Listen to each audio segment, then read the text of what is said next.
I just finished watching Short Fat Otaku's latest video, and in it he played a clip of Vosh that I found to be very interesting. So let's watch it together. Call it selling out your principles. I call it winning. And that's my principle. To win as a socialist, not to lose as a socialist. That's not my principle. I don't give a fuck about principled failure. Principled failure is worth dog shit.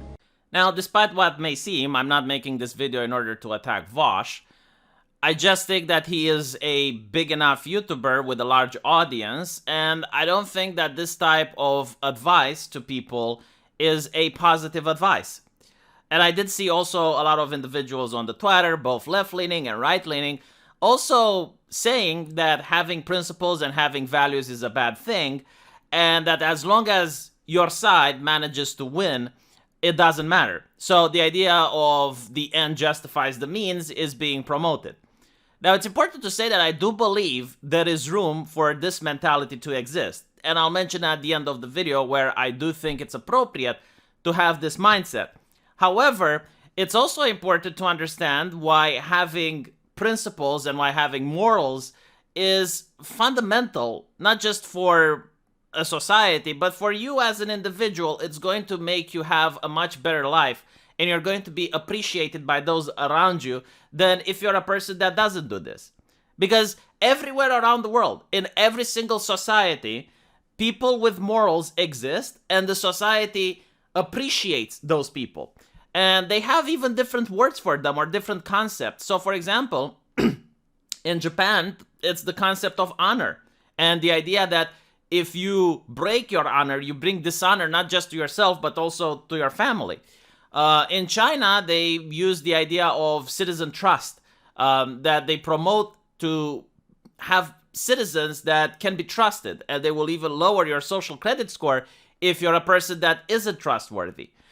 In Romania, under socialism, the idea of honor didn't exist simply because the ideology of socialism doesn't have room for such things. So they had to create ways of trying to beat around the bush where they kind of get you to understand what is expected from you.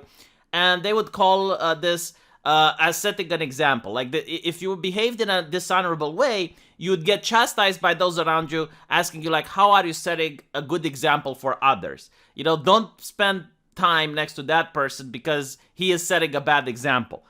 My mother was really high on lecturing me about these things. It's like, you need to be a good example for others. Or don't play with that kid because he sets bad examples.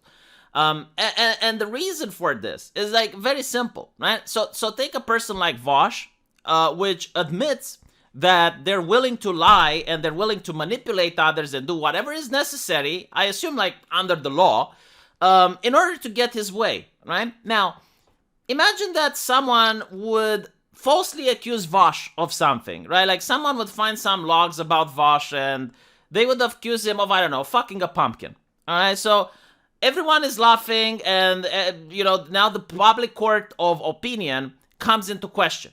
Now, because Vosh admits that he is a liar and he is willing to manipulate people, how much do you think his word is going to be weighed when he says he didn't do it? When he's going to say, I don't know what is being talked about. But now imagine that Vosh would be a pillar of morality, a beacon of virtue, that never has he lied, that never has he been in any sort of situation where he didn't behave himself properly. Well, now people are going to laugh at the accuser. They're not going to take the accuser's word for it unless he has like some really strong evidence. No, people are just automatically going to side with Vosh because he is a person of moral caliber. So that is like one of the things that being a moral person can help you with in life. Your word all of a sudden values a lot more. Not only when you defend yourself, but also when you accuse others. So for example, if Vosh would have information that someone else did something bad, and he wouldn't have the evidence, but, you know, he would warn a friend of his, hey, don't spend time next to that guy, because, like, I know he's bad news. I can't prove it, but I know. Well, all of a sudden, like, his word would be more important, right? Because you know the guy, and it's like, well, you know, like, in the past, he never lied, so I guess I should believe him. So when you act based on morals, and when you're a virtuous person, all of a sudden you have more credibility, people put a lot more trust in you, people are more willing to spend time around you, and they appreciate you. Now, imagine if Vosh would be a politician, and, you know, like this video of him coming out saying that he doesn't care, he's all about winning, and the only thing that matters is socialism, right? And let's say that while he's a politician, I don't know, an outbreak of some disease comes out. And let's say it's the bird flu, okay? And he is asking farmers to kill their chickens, right? Because he's saying, look, the bird flu is here, it's bad, you need to kill your chicken. How many farmers do you think would believe him? But if he was like an actual moral person that never lied in the past, you know, like maybe some farmers still wouldn't believe him, but like there would definitely be other people that say, well, no, like Vosh is a credible individual, like we should listen to him, right? So, like the idea of being an honorable person is very important. Not only does it help you in life, but you're also setting an example to others, right? Like, there might be some mother with a child, and it's like, look at Vosh, a beacon of morality. Why can't you be like him, right? But not only that, like other people will look at you, and they will see how you're being treated by the rest of society. Like everyone is nice to you, everyone wants to be around you, everyone is your friend because you behave in an appropriate manner. And they're going to be like, what exactly is about this Vosh guy? Why do people like him so much? Oh, it's because he's a moral character. He's a beacon of community. Like maybe if I emulate the way he behaves and I try my best in order to stop lying, to stop cheating, to stop manipulating people, and like the things that I do right now, and I live my life like Vosh does, you know, never lying, never manipulating, then you create a better society because you're setting an example. And other people look at you and they're like, yeah, you know what? There's something working. It's pretty much like when you're in high school and, you know, you want to have a girlfriend because you want to have a significant other, but you're not really good at talking to people, so you don't really know what to do.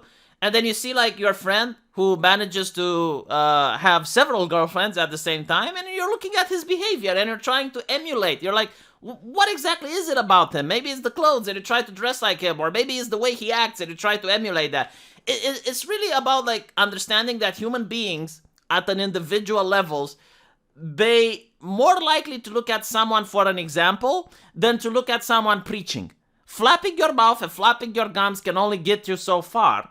People will more likely appreciate examples in their life that end up being successful. Right? So that is like why you should be an honorable person, why you should try to avoid lying, why you should try to avoid cheating, why you should try to avoid like most of these negative things that people don't like. Because at the end of the day, like imagine this way, imagine you live in a neighborhood where every single person that you know is an honorable individual, right? And you know that if something bad happens in your house, like your neighbor is immediately going to jump to try to help you out. Well, you now feel indebted when your neighbor is in trouble. So it creates like a tight-knit community where people help each other, not because they have to, but simply because they know if they need help, they would also receive it. Now, picture a community where everyone hates each other and everyone tries to manipulate and lie to each other. Are you really going to bother going out of your house in order to help your neighbor? Probably not, you know, unless you're like that individual that's over the top. Right, but with that said, I want to say that there is indeed room for saying that the end justifies the means. Because you see during the Chinese Communist Revolution, where 1 million people died, and it was pretty much like the younger generation was indoctrinated in a very radical and very destructive ideology. And initially they said that they don't want to hurt people, so they just took down statues and monuments and symbols of the old way. But eventually they started persecuting people and even ended up hurting others. And as I mentioned before, 1 million people died, right? So the problem was that you had a group of people that were mentally... they were psychopaths. I mean, they were going around in mobs using the mentality of the mob, and they were hurting their fellow neighbor. They were hurting their fellow man. It was horrible. And the problem was that while they were a minority of people, the overwhelming majority didn't even know that they are being under attack. Like, they didn't even know that their way of life is being threatened because of university professors, because of the establishment didn't want to send the police to stop the persecutions from happening or the statues from being toppled, right? So they had no idea. And because of that, the small fringe minority, yeah, sure, they managed to inflict a lot of damage on the country. But at the end of the day, none of them had better lives for it. None of them benefited because of it. You know, they were useful pawns, and they were manipulated by this ideology in order to hurt their fellow man. And if you watch certain documentaries, you will see the people who partook into that activity of the Chinese Revolution that regret it now and feel bad because they were led in order to do that, right? So I guess I can also use an Eastern metaphor, like an Asian metaphor, that is filled with wisdom. And that is that a country or a community should be like a Shaolin monk. And a Shaolin monk is a person that inside has inner peace and understanding, and all the aggression is channeled outside towards the enemy. So the question would be like, who is the enemy? And the answer is like anyone that tries to hurt him, right? Like the Shaolin monk expresses a peaceful demeanor inside, but he is ready for self-defense. Like if you're coming at him, he's willing to defend himself, right? So he doesn't want to hurt people, but the moment violence happens, like he's not going to initiate it, but he's definitely going to use it to defend himself. So you can also notice this during military conflicts in world history, where various nations will have like an agreement. It's like, hey, this tactic might be effective, but let's not use it. Why? Because it adds a lot of suffering.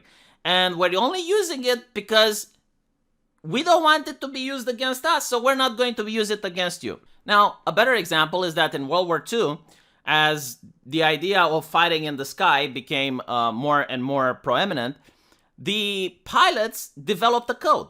And this was a code that wasn't written. Nations didn't agree to it. It's just that, like, the pilots believe that they are above the battlefield, so they're above the muck and all of the dishonorable things that's happening on the ground and the atrocities of war on the ground. And they believe that because of that, they're more noble. I'm not kidding. Like, this is legitimately, if you look at some of the writings in history, both the British and German pilots believe the same. And they had like the Knights in the Sky code. And this was like a completely unwritten code where, for example, you weren't supposed to shoot a person that parachuted itself from a plane, because it was very easy to do so. I mean, it was a sitting target. There was absolutely no difficulty in shooting a person parachuting. And the idea was that the people on the ground would arrest them anyway.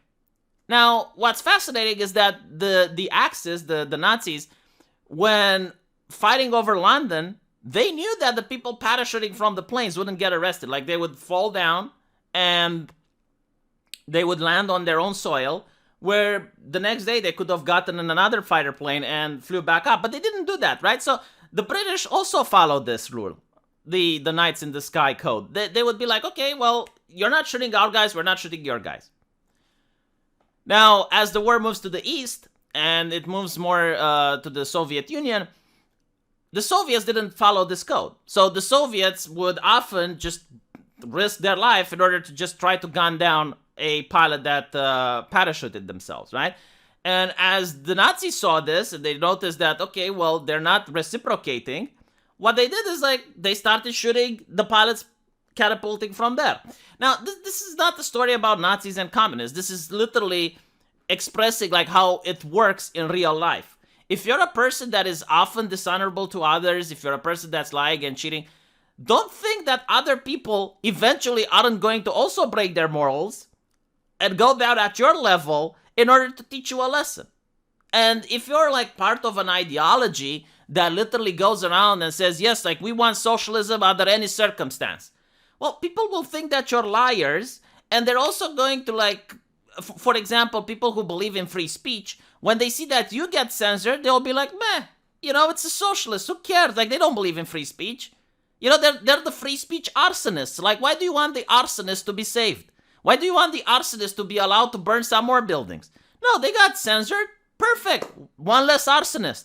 And that's the mentality that you're creating. Because people know that now you have an agenda which wants to completely demolish their way of life without working you know, under the code of values that is being set for you, you know, not to lie, not to cheat, like to have reasonable discourse, and instead you're doing censorship, you're gaslighting, you're doing like all of these tactics, which you admit that they're perfectly fine because they're winning. And then when the same tactics are going to be used against you, people will be like, meh. Not only that, like the people you're using against at one point might also say, hey, enough is enough, you know, and it's pretty much like that Buddhist monk that I talked about. You know, he doesn't want violence. He just wants to defend himself. But you're the one bringing violence to him. Like, you're the one that wants to destroy his inner peace. Well, he has the right of self-defense now. And it's not like... Because this is something funny that I noticed on Twitter, and I'll end with this. And it's absolutely hilarious to me. People like, censorship is good. Censorship works. Like, you should do it. You should censor it. And then that person gets censored. And they're like, oh, hey, you're a free speech advocate. Why don't you speak on me? See, I always knew you don't believe in free speech. It's literally like taking a club and beating someone over the head with it. It's like, haha, you pacifist, you hippie, ha ha ha ha ha. And eventually, like, that person's like, knock it off, man. And he slaps you. You slapped me. But you are peaceful. I thought you don't believe in violence. You know, it's like, yeah, human beings don't work like that. All right. But anyway, I thought, I hope like you guys appreciate this video. And if you did, I'll see you later on my live stream. Let me know what you think in the comment section, and I'll talk to you guys there. Take care.